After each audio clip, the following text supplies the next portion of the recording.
आप सुन रहे हैं रोशन गन्नायक को।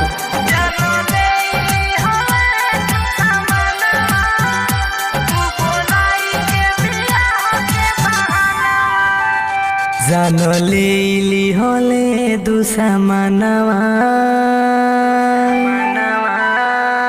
बोलाई के बियाह के बहानवा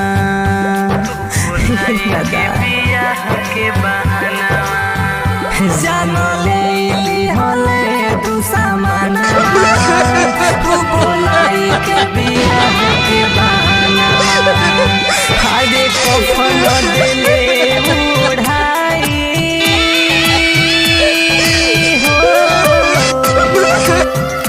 हरे कफन दिले उड़ाई जे मौड़ पेन्ही जाई तंगनवा जानो लेली होले दुश्मनवा बोलाई के बियाह के बहाना।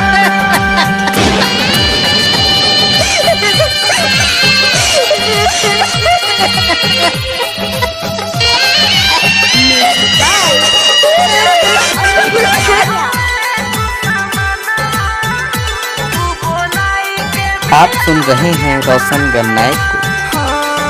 साला भर के प्यार पल में हो गहिल चकना चूर हो। आप सुन रहे हैं रोशन गन्नायक को। दिलवा में जे रहे वाला अखिया से हो गइल दूर हो हरे कोई दिहले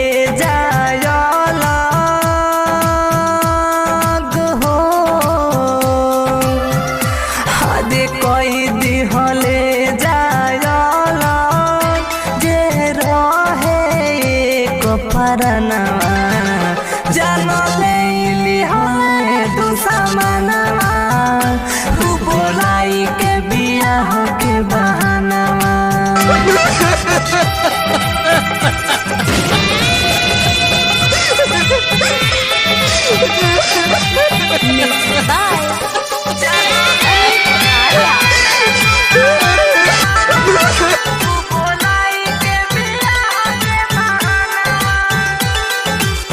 बिजली के तार में सटाई के ले हिली होले जन हो दादा।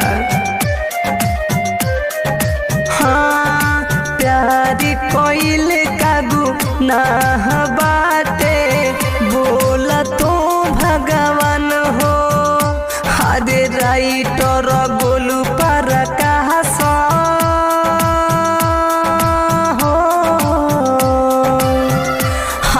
राइटर गोलू फड़का तू ही बोल कैसे चली जहनवा जानो लेली होले दुश्मनवा बोला